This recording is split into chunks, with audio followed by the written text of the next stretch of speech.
السلام عليكم ورحمة الله وبركاته. اخباركم ايه يا حلوين؟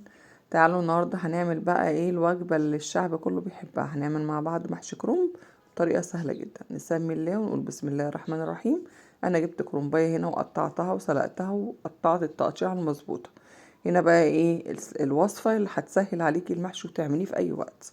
الخلطة اللي احنا كنا عاملينها مع بعض قبل كده وشايلينها في الفريزر، بوصيكوا الخلطة دي تعمليها كتير. الطماطم رخيصة، تعمليها وتشيليها في التلاجة، هتسهل عليكي جدا عمايل المحشي.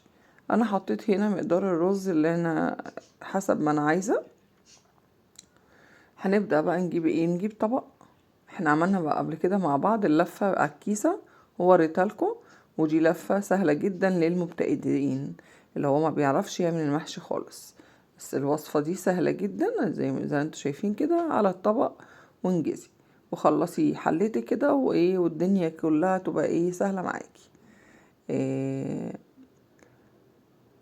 طبعا اسرع وصفة محشي ممكن تعمليها لان كل حاجة بتبقى جاهزة عندك.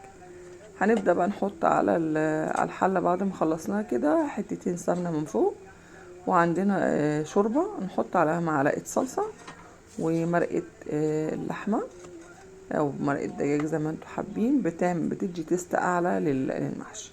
هنرفعه على النار طبعا، واول ما يبدأ يغلي طبعا انا مش حاملة المية، انا يا دوب تلت الحلة مية، مش بغطي المحشي عشان ما يبقاش معجن معاكي. زي ما انتوا شايفين كده المية هسيبها على النار، نار عالية شوية، مجرد ما تغلي وبعد كده اوطي عليها.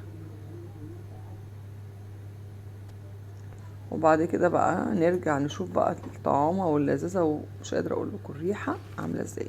شايفين المحشية صغننة ازاي؟ بصراحة مش هتقدروا تعملوا احلى من كده.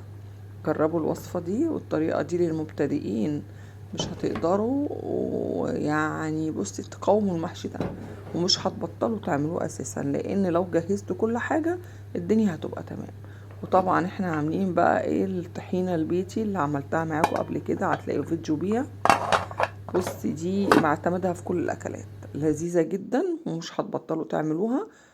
اللي شاف الفيديو وعجبه يعمل لي اشتراك ودعم، والسلام عليكم ورحمة الله وبركاته.